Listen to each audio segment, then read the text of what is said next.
The gunshot that shattered the stillness of the Nevada desert that morning in 1876 was not meant for Brenna Olsen, but it changed her life forever nonetheless. She had been drawing water from the well behind the modest boarding house, where she worked when the sound cracked through the air, followed by shouting and the thunder of hooves. Within moments, a rider came tearing around the corner, his horse foam-flecked and wild-eyed, and behind him came 3 more men, guns drawn and faces twisted with rage. Brenna pressed herself against the wooden boards of the well structure, her heart hammering so hard she thought it might burst through her chest, and watched as the lone rider took a bullet to the shoulder and crashed from his saddle into the dusty street of Awahi. The pursuers reined in their horses, circling the fallen man like vultures, and Brenner recognized them as ranch hands from the Hollister spread, known troublemakers who spent more time drinking and gambling than working cattle. The man on the ground was bleeding badly, his shirt already dark with it, and something in Brenna moved before her mind could catch up with her body. She stepped out from behind the well, her voice surprisingly steady as she called out that she had sent for the sheriff, and that half the town was watching from their windows. It was a lie, but a convincing one, and the 3 men exchanged glances before the eldest spat in the dirt and yanked his horse around. They rode off in a cloud of dust, leaving the wounded man groaning in the street. Brenna hurried to him, dropping to her knees beside his prone form, and when she turned him over to assess the wound, she found herself looking into the most striking pair of gray eyes she had ever seen.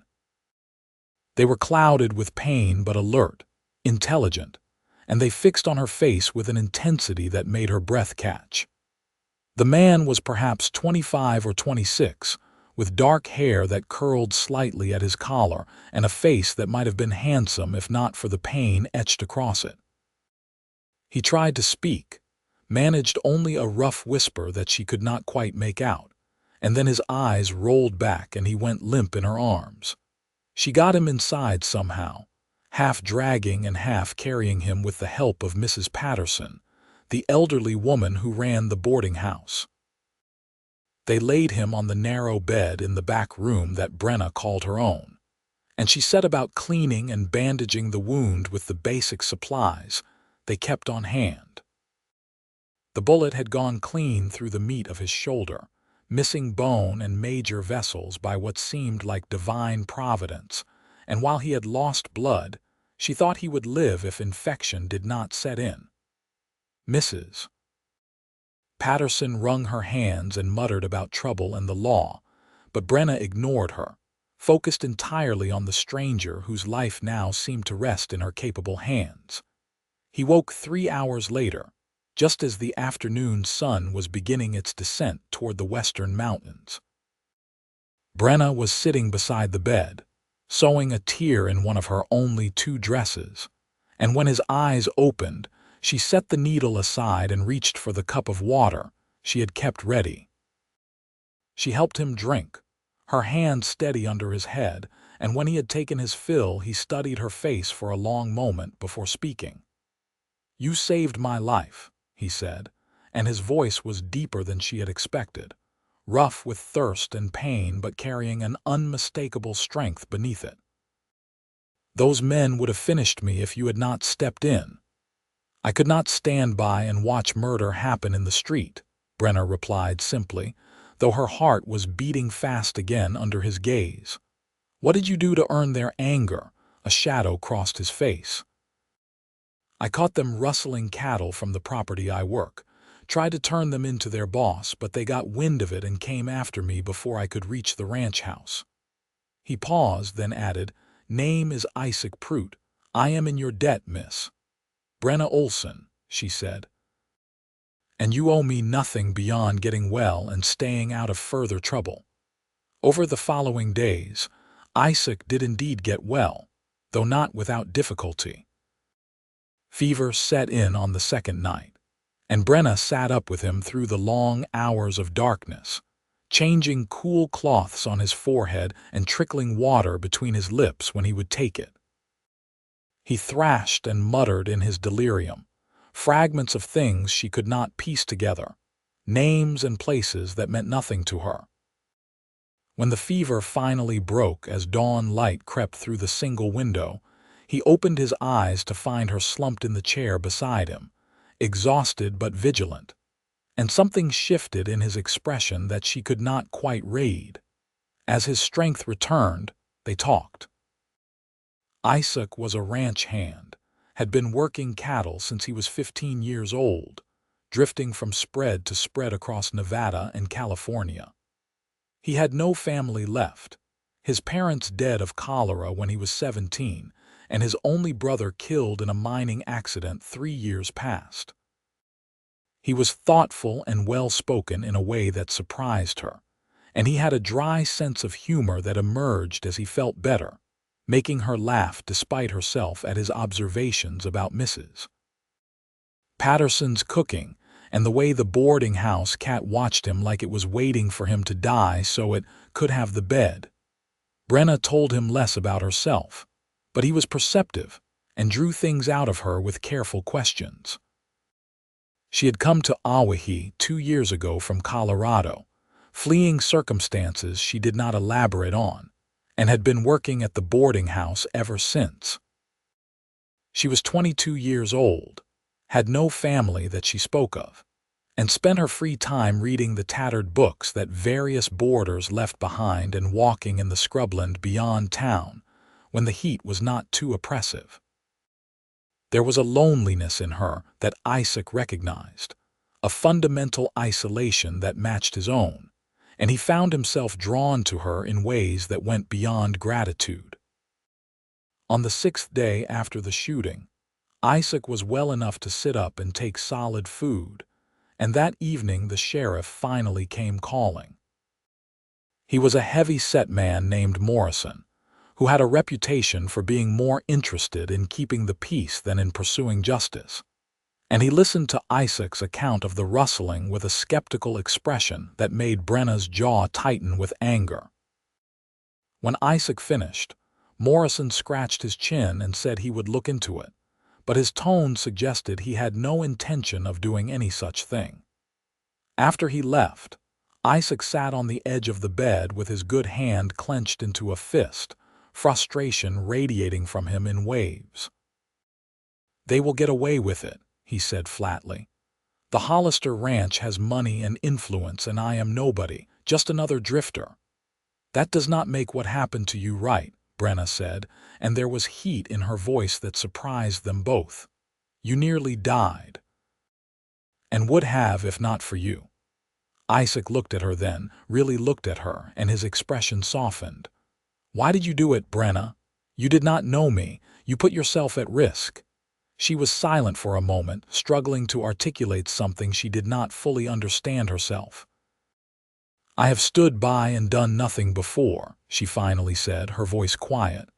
"When I should have acted, I could not do it again." There was a story there, Isaac knew, something painful that she kept locked away, but he did not press. Instead, he reached out with his good hand and touched her fingers where they rested on the edge of the bed, a brief contact that sent unexpected warmth through them both. "Thank you," he said simply, and she nodded, not trusting herself to speak. By the end of the second week, Isaac was moving around the boarding house with relative ease, his arm bound in a sling but his color good, and his strength returning daily. Mrs. Patterson made pointed comments about him needing to find other lodgings now that he was recovered, but Brenna noticed that the old woman's bark was worse than her bite, and she seemed to have developed a grudging fondness for the quiet cowboy who helped her carry firewood with one arm and fix the loose board on the back step without being asked. Isaac had no money for lodgings, having lost what little he had when his horse bolted during the shooting, but he made himself useful in a dozen small ways, and Mrs. Patterson accepted his labor in lieu of rent with only token grumbling. He and Brenna fell into an easy companionship, working together on various tasks around the boarding house and talking in the evenings when the day's work was done. She found herself watching for him, listening for his footsteps, and the realization of how much his presence had come to mean to her was both thrilling and terrifying. 3 weeks after the shooting, Isaac found work at a small ranch on the outskirts of Awahi, a more modest operation than the Hollister spread but run by an honest man named Calhoun who needed experienced hands. The work was hard and the pay modest, but it was steady, and Isaac was grateful for it. He moved out of the boarding house and into the ranch bunkhouse, and Brenna told herself that this was for the best, that the strange intensity that had been building between them needed distance to dissipate. But she found the days emptier without him, the boarding house drearier, and she caught herself standing at the window far too often, looking out toward the edge of town as if she might see him riding in. He came to visit on his first day off, riding up on a borrowed horse just as the sun was setting, and the smile that broke across Brenna's face when she saw him made Isaac's chest tighten with an emotion he was not quite ready to name. They walked together through the scrubland as the light faded, talking of inconsequential things. But there was an undercurrent to every word, every glance, that neither of them could ignore. When they returned to the boarding house, Isaac took her hand in his and held it for a long moment, his thumb tracing small circles on her palm. "I would like to call on you properly," he said, his gray eyes serious, "if you are amenable to that."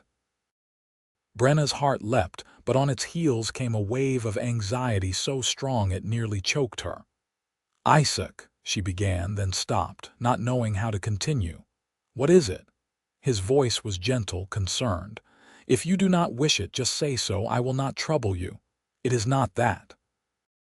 She withdrew her hand, wrapping her arms around herself despite the lingering warmth of the evening. "I just think you should know certain things before you make such an offer." "Then tell me." She took a breath, steeling herself. "I cannot have children, Isaac. I was married once, briefly, in Colorado. My husband and I tried for 2 years, but nothing ever came of it. The doctor said there was something wrong with me, something that could not be fixed. My husband left me for another woman 6 months later, one who could give him the family he wanted. He made it very clear that I was defective, lacking in some fundamental way." The words came out flat, rehearsed, as if she had told this story to herself so many times that it had lost all emotion. "So if you are looking for a wife who can give you children, you should look elsewhere. I cannot give you what other women can." Isaac was silent for so long that Brenna risked a glance at his face. What she saw there was not pity or disappointment, but a kind of fierce tenderness that made her eyes sting with unexpected tears. When he spoke, his voice was rough with emotion. "Brenna, I do not give a damn about any of that. I am not looking for a brood mare or someone to fulfill some expected role. I am looking at you, the woman who saved my life when she had every reason not to get involved, who sat up with me through fever and tended my wounds and made me laugh when I was too angry and hurt to see past my own bitterness. You give me everything I never knew I needed. If children come, then we will count ourselves blessed. If they do not, then we will build a life together anyway, and it will be enough. More than enough." "You say that now," Brenna whispered. "But in 5 years, in 10, when you see other men with their sons working beside them, with their daughters bringing them joy, you will resent me. You will wonder what your life might have been with someone else." Isaac stepped closer, taking both her hands in his now, ignoring the twinge in his healing shoulder. "I have lived 26 years on this earth, Brenna, and most of them have been lonely even when I was surrounded by people. I have never felt about anyone the way I feel about you. I have never wanted to stay in one place before, never wanted to build something lasting, but with you I want all of it. I want to wake up beside you every morning and come home to you every evening and grow old watching your face across the table. Children would be a gift, but they are not the reason I want you in my life. You are the reason." She searched his face, looking for any hint of doubt or false assurance, but found only absolute conviction. Something that had been clenched tight in her chest for years began to loosen, and before she could think better of it, she rose on her toes and kissed him. It was brief and tentative, her first kiss in 3 years, but Isaac responded with a gentleness that made her feel cherished rather than merely desired. When they parted, both were breathing hard and Brenna was trembling. "I am frightened," she admitted, "of believing you, of letting myself hope." "Then let me prove it to you," Isaac said. "However long it takes." Through the rest of that summer and into fall, Isaac courted Brenna with a patience and dedication that gradually wore down her defenses. He came to see her every Sunday without fail, and on those days they would walk together, ride out to explore the surrounding countryside, or simply sit on the porch of the boarding house and talk for hours. He brought her small gifts, nothing extravagant because he had little money, but each one chosen with care. A book of poetry he found in a general store, a hair comb carved from dark wood, wildflowers gathered during his lunch break. He listened when she talked, remembered details she mentioned in passing, and made her laugh with his wry observations about ranch life and the various characters he worked with. But more than any of that, he was steady. When Brenna's old fears and insecurities rose up, when she pulled away or became distant, Isaac did not press or demand explanations. He simply remained present, constant, a quiet reassurance that he was not going anywhere. Gradually, she began to trust that he meant what he said, that his feelings for her were not contingent on her ability to bear children or fulfill some prescribed role. He wanted her, Brenna Olsen, with all her scars and fears and sharp edges, and the realization of that was transformative. They spent long evenings talking about their pasts, sharing stories they had never told anyone else. Isaac spoke of his childhood on a failing farm in Missouri, of the harshness of his father and the quiet kindness of his mother who had died too young. He told her about his brother, Daniel, who had been his best friend and whose death in a collapsed mine shaft had left Isaac adrift for years. Brenna, in turn, opened up about her own childhood in a strict religious household, about her marriage at 19 to a man she barely knew because it was what was expected, and about the slow erosion of her self-worth under her husband's constant criticism and eventual abandonment. She had fled to Nevada to escape not just him but the entire life that had been crushing her, and had been existing rather than living ever since. "Until you," she said one October evening as they sat watching the stars emerge over the desert. "You make me want to live again, not just survive." Isaac took her hand, lacing his fingers through hers. "You do the same for me. I have been drifting for so long, never putting down roots because I did not see the point. But with you I can imagine a future, a home, a real life." "What kind of life?" Brenna asked softly, hardly daring to hope. "Any kind you want," Isaac said. "I have been saving my wages. It is not much yet, but in another year or two I could have enough to buy some land of our own, maybe start a small ranch. Nothing grand, but enough to build on. We could make something together, Brenna, something that is ours." The vision he painted was so vivid and so filled with promise that Brenna felt tears prick her eyes. "I would like that," she whispered. "I would like that very much." In December of that year, as the first real cold settled over the Nevada high desert, Isaac asked Brenna to marry him.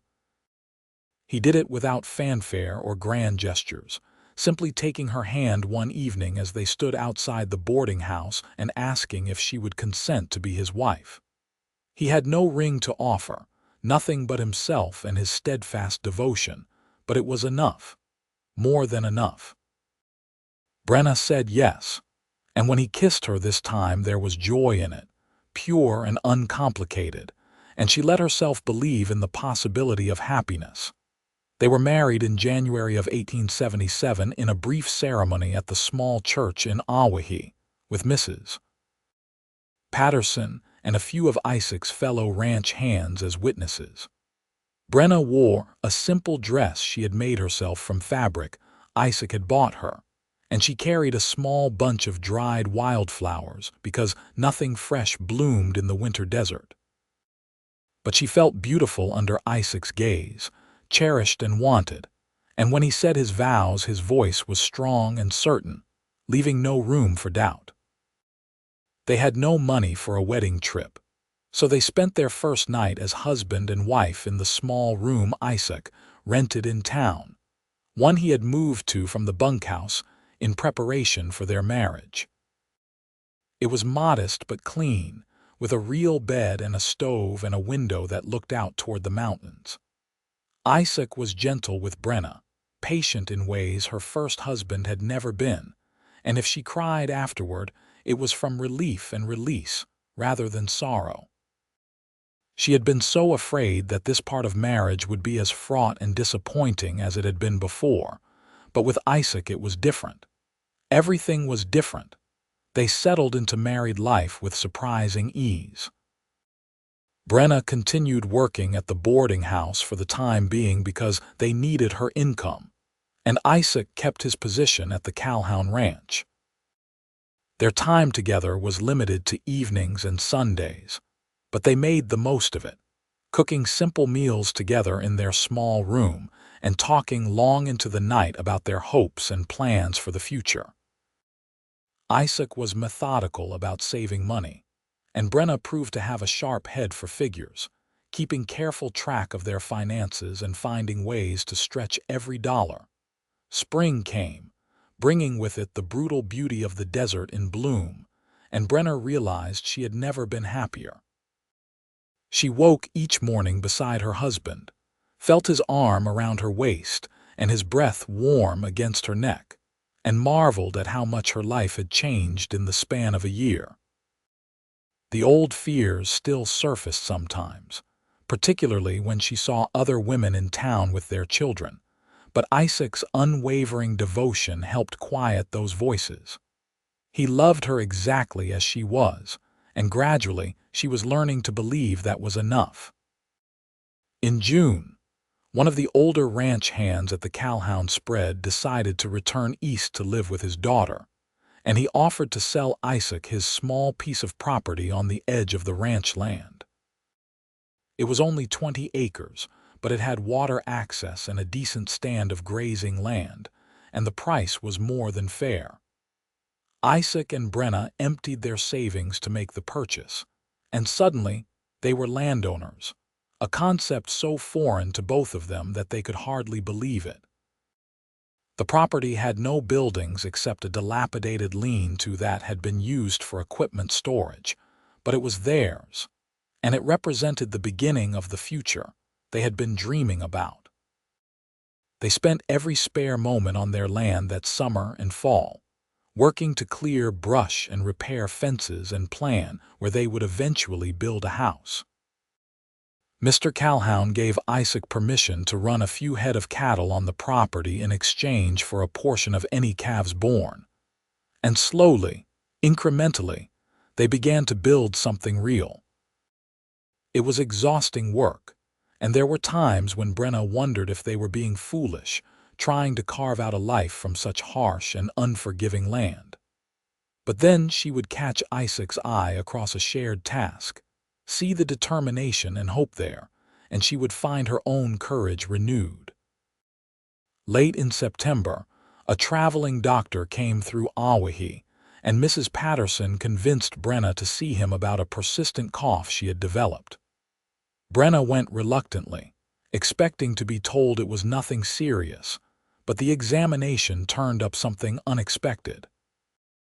The doctor sat her down afterward and told her, as gently as his gruff manner allowed, that he believed she was pregnant. Brenna stared at him in shock, unable to process the words. It was impossible. She had been told it could not happen. But the doctor was confident, and when he explained the signs he had noted, she realized they all fit. She walked out of his office in a daze and went straight to find Isaac. He was working on a section of fence near their property, and when he saw her face, he immediately set down his tools and came to her, concern etched in every line of his body. Brenna could not speak at first, could only stare at him with wide eyes, and when she finally managed to get the words out, they came in a jumbled rush. Isaac went very still, his hands on her shoulders, and then slowly, wonderingly, he smiled. It was like the sun breaking through clouds, transforming his whole face, and he pulled her into his arms and held her so tightly she could barely breathe. "Are you certain?"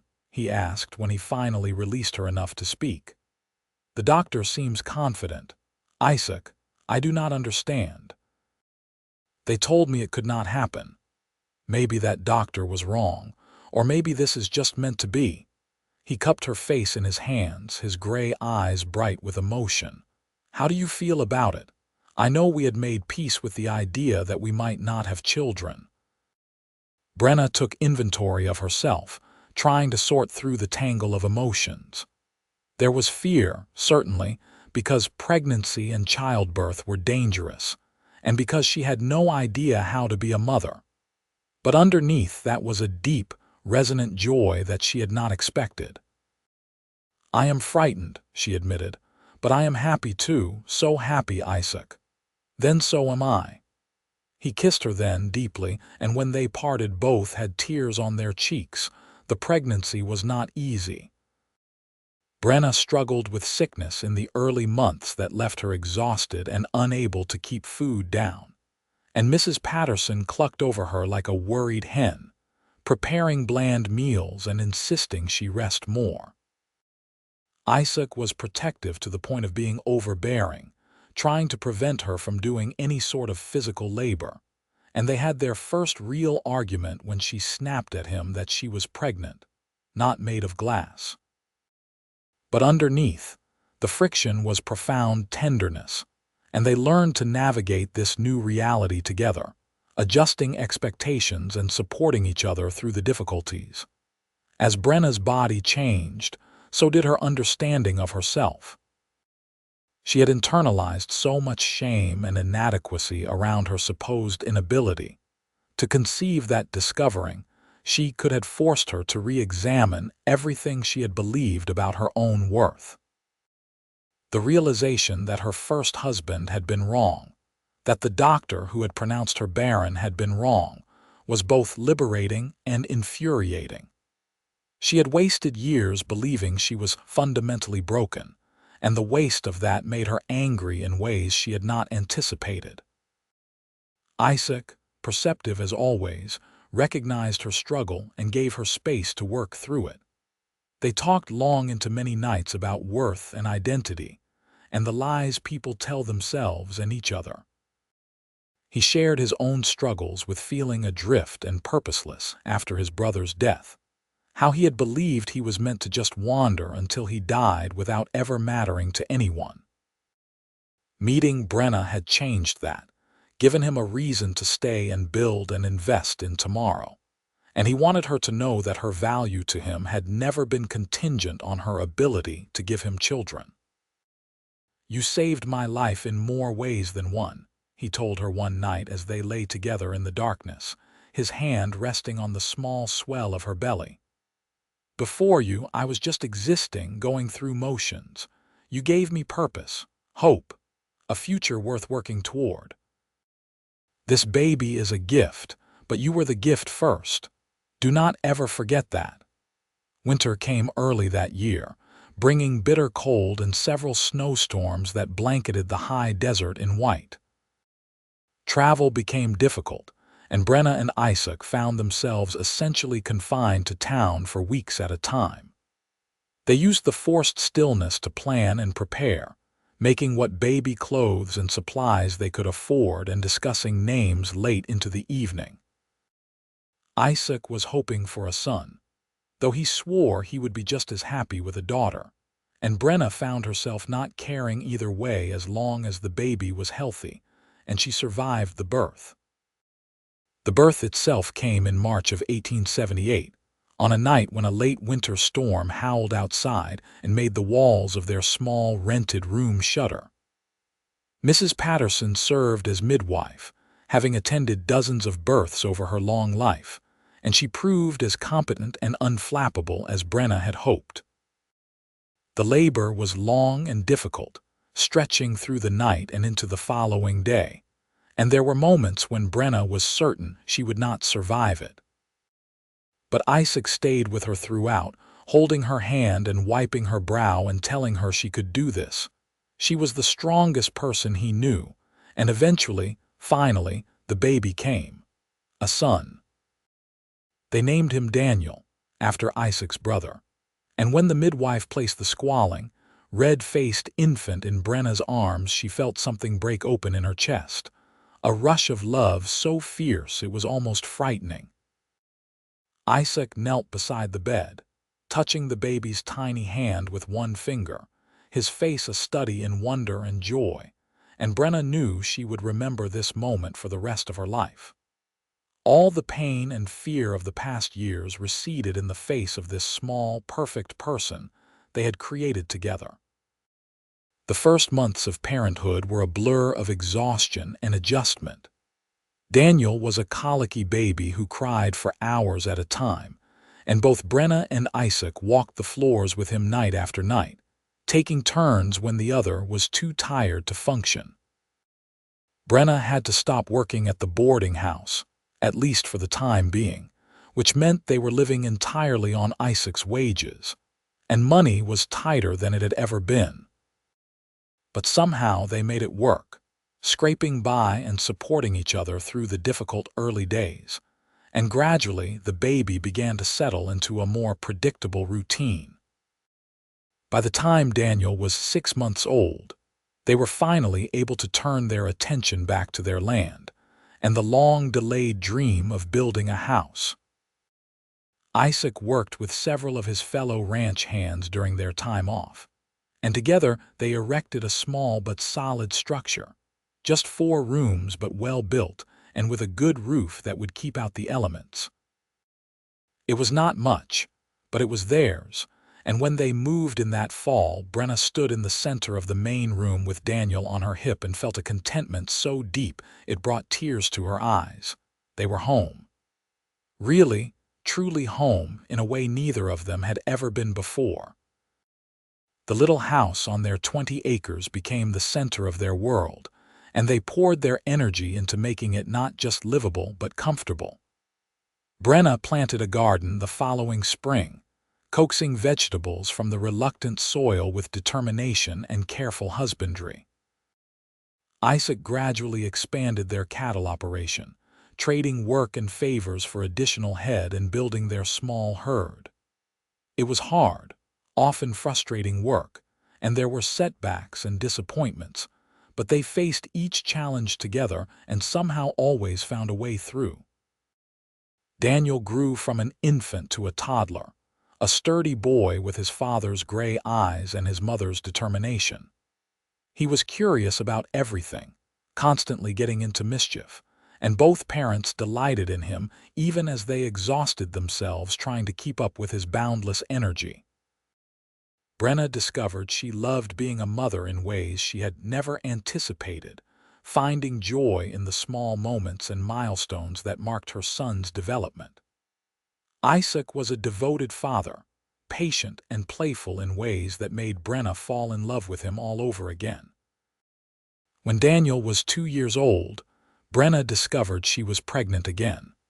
This time there was no shock, only quiet joy and a confidence born of having been through it once already. The pregnancy was easier than the first had been, and when their second son was born in the early summer of 1881, the birth was quicker and less traumatic. They named this one Thomas, and he was a calmer baby than Daniel had been, content to watch the world with solemn eyes and only rarely fussing. Life settled into a rhythm that felt sustainable, even comfortable. The ranch was doing well enough that they were able to hire occasional help during the busiest seasons, and Isaac's reputation as an honest and skilled cattleman had spread throughout the region. They were by no means wealthy, but they were secure, and that was more than either of them had dared to hope for in the early days. Brenna often thought back to that day in the street when she had rushed to help a bleeding stranger, and marveled at how that single decision had changed the trajectory of her entire life. The years rolled on, bringing the usual mixture of joys and sorrows that make up any life. They lost calves to predators and dealt with drought years that tested their resources. They celebrated birthdays and holidays, watched their sons grow strong and capable, and deepened their own bond through the countless small moments of shared life. There were arguments, certainly, because no marriage is without friction, but they had learned how to navigate conflict without letting it fester, how to communicate even when emotions ran high. In the summer of 1885, when Daniel was 7 and Thomas was 4, a letter arrived from Colorado. It was from Brenna's younger sister, whom she had not heard from in years, and the news it contained was shocking. Brenna's first husband had died several months ago, and in settling his affairs, it had come to light that he had been rendered sterile by a childhood illness long before he ever married Brenna. The doctor who had examined Brenna and pronounced her barren had been his friend and had lied at his request, telling Brenna the fault was hers to protect his pride. Her sister had only just learned of this deception from the man's second wife, who was apparently consumed with bitterness at her own childless state, and she thought Brenna deserved to know the truth. Brenna read the letter 3 times, sitting at the table in their kitchen while Isaac worked outside and the boys played in the yard. When she finally set it down, her hands were shaking. All those years of believing she was defective, broken, less than. All the shame and self-loathing she had carried. And it had been a lie, a cruel fabrication designed to protect a man's ego at the expense of her sense of self-worth. The anger that rose in her was white-hot, but underneath, it was a profound sadness for the young woman she had been, so quick to believe the worst about herself. When Isaac came in for supper, he found her still sitting with the letter, and one look at her face told him something significant had happened. She handed him the letter without a word, and he read it through twice, his jaw tightening with each pass. When he finished, he set it aside and took both her hands in his. "I am so sorry," he said quietly. "Sorry that you were lied to and manipulated. Sorry that you spent years carrying shame that was never yours to bear. That man was a coward and a bastard, and I am glad he is dead so I cannot be tempted to hunt him down and make him answer for what he did to you." "I wasted so much time," Brenna said, and her voice broke. "So many years believing I was worthless. You were never worthless. Not for one moment of your life." Isaac's voice was fierce. "And look at what you have built, Brenna. Look at our sons, our home, this life we have made together. You did not let that lie define you forever. You found your way past it, and that took more strength than he ever possessed." She cried then, deeply and messily, and Isaac held her through it, letting her release years of accumulated pain. When the storm finally passed, she felt lighter, as if she had set down a burden she had been carrying for so long she had forgotten it was there. The lie had shaped her, certainly, but it had not destroyed her, and there was power in recognizing that. She had survived, rebuilt, created a life of meaning and love despite everything that had been done to her. That was worth something. That was worth everything. That night, after the boys were in bed, Brenna and Isaac made love with a passion and tenderness that felt like a renewal of their vows. She clung to him, this man who had seen her at her most vulnerable and loved her anyway, who had given her everything she never knew she needed, and felt grateful beyond words for the life they had built together. In the aftermath, lying tangled together in their bed, she told him she loved him, and he echoed the words back with a fervor that made her believe in the permanence of what they had created. The following years brought continued growth and stability. Their ranch expanded gradually, never becoming a huge operation but growing large enough to provide a comfortable living. Daniel and Thomas grew into capable young men, taking on more responsibility around the ranch and showing aptitude for the work.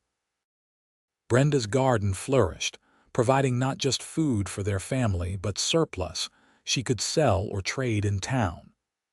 Isaac's reputation continued to grow, and he was often called upon to give advice or help settle disputes among other ranchers in the area. In 1890, when Brenna was 36 years old and had long since assumed her childbearing years were behind her, she discovered she was pregnant again. The news was met with mixed emotions. She was undoubtedly older and the risks were greater, but there was also joy at this unexpected gift. Isaac was protective to an almost comical degree, trying to prevent her from doing anything more strenuous than sitting still. And it took Daniel and Thomas ganging up on him to make him see reason. The pregnancy progressed well despite Brenna's fears, and in the spring of 1891, she gave birth to a healthy daughter they named Beth.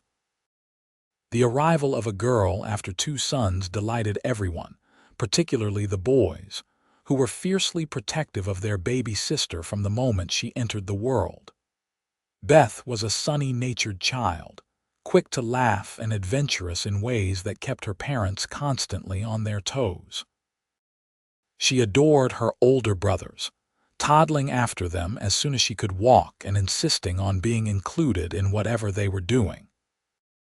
Watching her grow, Brenna marveled again at the richness of the life she had been given, so far beyond anything she had imagined possible that dark day when she had fled Colorado believing herself to be fundamentally broken. As the century turned and the old ways of the West began to give way to more settled civilization, Isaac and Brenna adapted along with their world. The wild, dangerous frontier of their younger years was being tamed, for better or worse, and Awahi was growing from a dusty collection of buildings into a proper town with schools and churches and regular services. Their children attended the school when they could be spared from ranch work, and all 3 proved to be bright students who took to learning eagerly. Daniel, as the eldest, eventually began talking about starting his own place, perhaps buying land adjacent to theirs and beginning his own operation. Thomas was more interested in the business side of ranching, in breeding and marketing, and spent hours poring over the agricultural journals Isaac brought home from town. Beth announced at age 7 that she intended to be a veterinarian, a profession she had learned about from a traveling animal doctor, and neither parent had the heart to tell her how difficult that would be for a woman. If anyone could do it, they thought, it would be their determined daughter. In 1898, Isaac and Brenna celebrated their 21st wedding anniversary. It fell on a Sunday, and they left the children in the care of their eldest son, now a capable 20-year-old, and rode out to the place where Isaac had first told Brenna he wanted to court her. The landscape had changed somewhat over the years, with more fences and development, but the essential character of the high desert remained the same. They dismounted and stood looking out over the rolling land, Isaac's arm around Brenna's waist, and reflected on the journey that had brought them to this moment. "You ever regret it?" Brenna asked quietly. "Any of it?" Isaac turned to look at her, this woman who had saved him in every way that mattered, and shook his head. "Not for one single moment. You gave me everything I never knew I needed, Brenna. A home, a family, a purpose, a reason to wake up grateful every morning. How could I possibly regret any of that? I worried, in the beginning, that you would come to resent me," she admitted. "That the limitations I believed I had would eventually poison what we had. The only limitation you ever had was the one imposed by a cruel lie," Isaac said firmly. "And you overcame even that.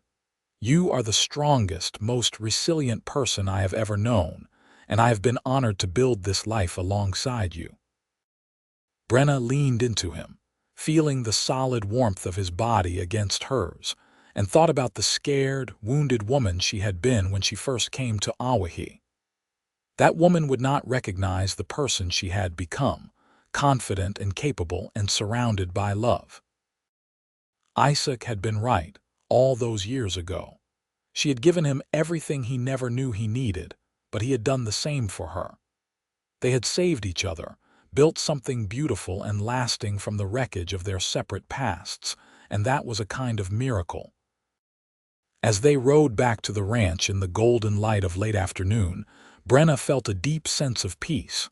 Her life had not turned out anything like she had expected when she was young. It had been harder, certainly, full of challenges and setbacks and moments of profound doubt. But it had also been infinitely richer, filled with love and purpose, and the satisfaction of building something meaningful with her own two hands. She had Isaac, steady and devoted after more than 2 decades of marriage. She had 3 healthy, thriving children who brought her joy every single day. She had a home, a real home, rooted in land that belonged to them and would hopefully pass to their children and grandchildren. The years continued to pass, bringing the inevitable changes that come with time. Daniel married a girl from town in 1902, and did indeed start his own small ranch on the property adjacent to theirs. Thomas surprised everyone by falling in love with the schoolteacher, a quiet young woman from California, and they married the following year. Beth, true to her childhood declaration, proved academically brilliant and eventually gained admission to a veterinary program back east, one of only a handful of women to do so. Letting her go was one of the hardest things Brenna ever did, but she was fiercely proud of her daughter's determination and courage. Isaac's hair turned gray, then white, and Brenna discovered silver threading through her own dark locks. They both moved a little slower, complained about aches and pains that had not existed in their younger days, but they were healthy and active well into their 60s. The ranch that had started as 20 acres, and a dream had grown into a thriving operation that employed several hands and provided a good living not just for them but for Daniel's growing family as well. Thomas had proven to have a real talent for business and had expanded their market reach, finding buyers as far away as California for their stock. On a warm evening in the spring of 1910, Isaac and Brenna sat on the porch of the house they had built with their own hands more than 3 decades earlier. Daniel's oldest son, a sturdy boy of 6 who reminded Isaac powerfully of his own brother, played in the yard with a patient cattle dog. Inside the house, Brenna could hear Thomas and his wife discussing their own plans for expansion, and she smiled at the sound of their voices raised in good-natured debate. Beth was still back east, but she wrote regularly, long letters full of the details of her studies and her growing practice, and they treasured every word. "We did well, did we not?" Isaac said, taking Brenna's hand in his as they watched the sun begin its descent toward the western mountains. The same gesture he had made countless times over the years, so familiar now it was almost unconscious. "We did very well indeed," Brenna agreed, lacing her fingers through his. "Better than I ever dared to hope." Do you remember what you said to me that night I asked to court you? That you could not give me what other women could. I remember. I was so certain I would disappoint you. Isaac shook his head, smiling. You never disappointed me. Not once in 33 years. You gave me everything I never knew I needed, Brenna. Everything that matters. This life we built, these children we raised, this home we made. But more than any of that, you gave me yourself. Your strength, your courage, your love. That was always more than enough. Brenna felt tears prick her eyes, the good kind, born of gratitude and profound contentment. You gave me the same, Isaac. You gave me a reason to believe in myself again, to believe I had worth beyond what anyone else said about me. You gave me a home when I was lost and a future when I could not see past tomorrow. You gave me love when I had forgotten what it felt like to be loved. They sat in comfortable silence as the light faded, hands clasped, watching their grandson play and listening to the sounds of their family inside the house. The desert around them had not changed much in the fundamental ways, still harsh and unforgiving but possessed of a stark beauty that never failed to move them. They had carved out a life here against all odds. Two damaged people who had found each other at exactly the right moment and had chosen, every day, to build something together rather than remain broken separately. As the stars began to emerge in the darkening sky, the same stars that had witnessed their courtship and their struggles and their triumphs, Brenna leaned her head against Isaac's shoulder and thought about legacy. Not just the ranch they would leave to their children, or the land that would bear their family's mark for generations, but the intangible things. The love they had shown each other, the example they had set of partnership and perseverance, the way they had proved that broken things could be mended, and that second chances were always possible if you were brave enough to reach for them. Their story had started with a gunshot and a stranger bleeding in the street, with a young woman brave enough to step into danger, and a young man desperate enough to accept help from an unlikely source. It had been built through long nights of fever and patient courtship and difficult conversations. It had been tested by scarcity and doubt and the weight of old wounds, but it had endured, growing deeper and stronger with each passing year. And now, in the twilight of their lives, it stood as a testament to what two people could create when they chose to believe in each other. The years that followed continued to bring both joy and sorrow, as all years must. They lost old friends, including Mrs. Patterson, who passed peacefully in her sleep at the remarkable age of 89. They gained grandchildren, eventually 6 in total, who brought new life and energy to the ranch. They weathered economic downturns and harsh winters and all the small crises that mark any long life. But through it all, they had each other, and that proved to be enough to weather any storm. Isaac's health began to decline in his early 70s. Nothing dramatic, but a gradual diminishment that worried Brenna, even as he tried to downplay it. She fussed over him relentlessly, making sure he took the tonics the doctor prescribed and did not overexert himself, and he bore her ministrations with good-natured tolerance. When Beth came home for a visit and examined her father with her trained veterinarian's eye, she took her mother aside and gently told her that Isaac's heart was failing, and that there was nothing to be done beyond making him comfortable and cherishing whatever time remained. Brenna received this news with the stoic courage that had always been one of her defining characteristics, but inside, she felt something crack. Isaac had been the foundation of her life for nearly 4 decades, and the thought of facing a world without him was almost unbearable. But she did not let him see her fear or grief. Instead, she devoted herself to making his remaining time as peaceful and happy as possible, sitting with him for hours as they reminisced about their life together, and making sure he was surrounded by the family he loved. Isaac passed quietly in the early morning of a clear October day in 1916, with Brenna holding his hand and their children gathered around his bed.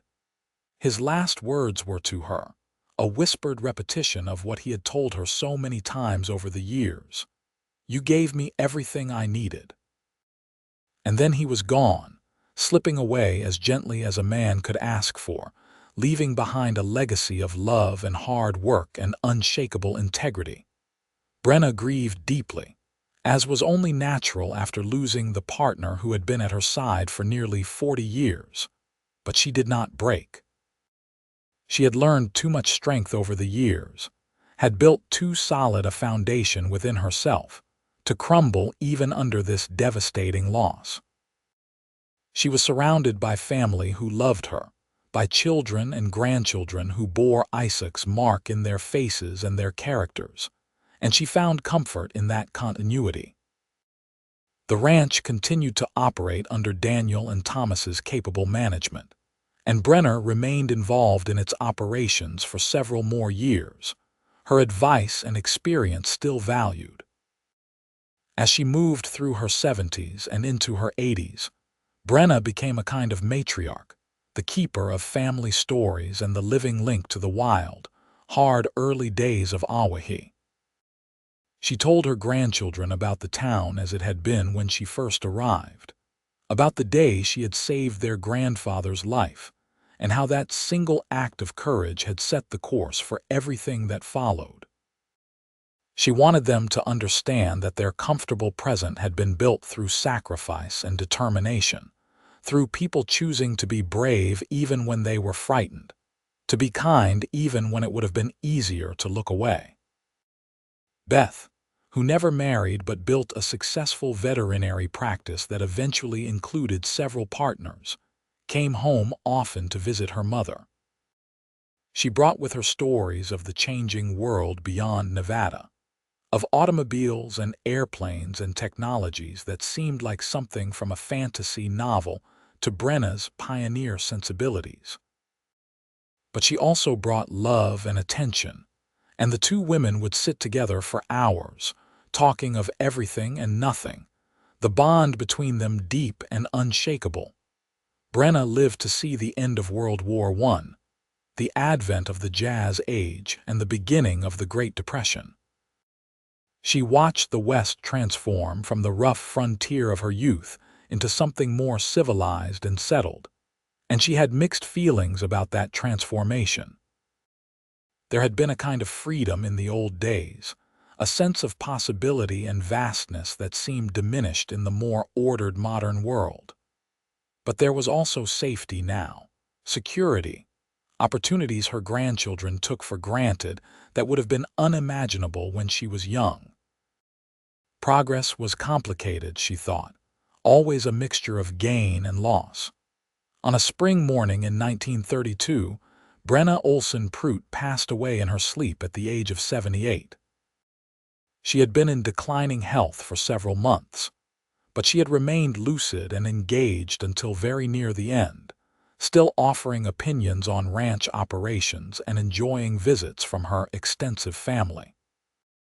When Daniel came to wake her that morning and found her gone, there was sorrow, certainly, but also a sense of peace. She had lived a long, full life, had overcome tremendous obstacles to create something beautiful and lasting, and she had been deeply loved. They buried her beside Isaac on a small rise overlooking the ranch they had built together, under the vast Nevada sky that had witnessed their entire story.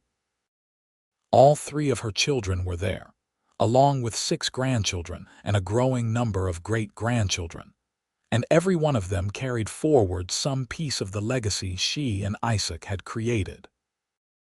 The ranch would continue for generations, the land passing to those who valued it and understood the work and sacrifice that had built it. But more than the physical legacy, Brenna and Isaac had left behind an example of what love could be when it was based on genuine respect and partnership, on choosing each other every day despite difficulties and disappointments. In the years that followed, the The story of how Isaac and Brenna met became something of a family legend, told and retold to each new generation.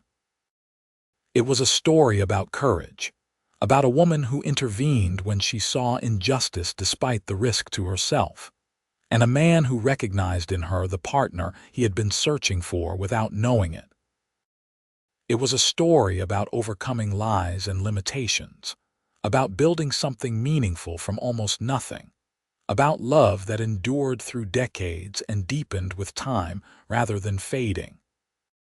But most of all, it was a story about two people who had been wounded by life and who had found in each other the healing and wholeness they needed, who had given each other everything neither of them had known they were missing until they found it together.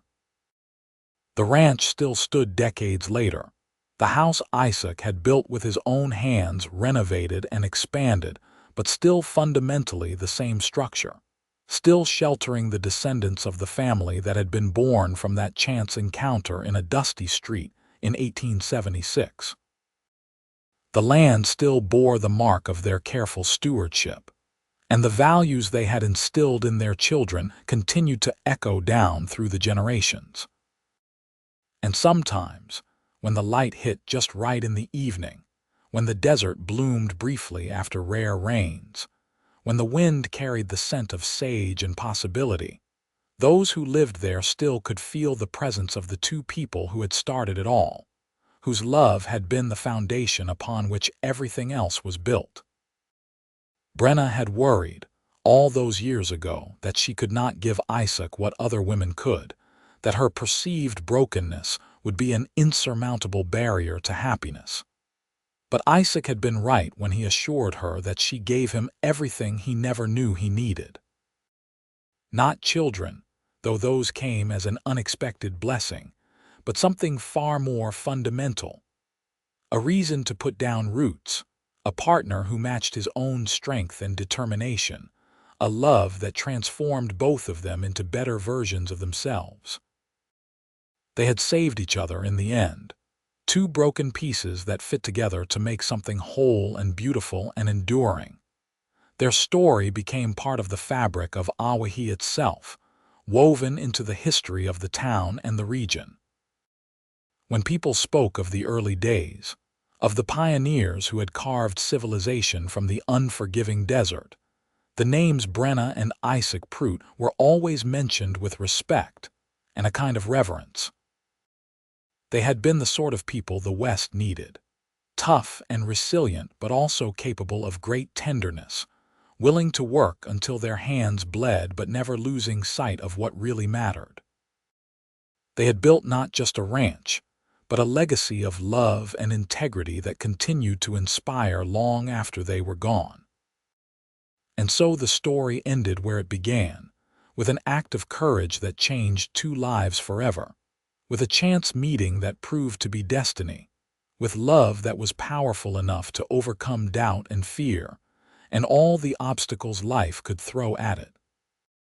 Brenna and Isaac had found each other against all odds, had chosen each other every day for nearly 40 years, and had created something that outlasted them both.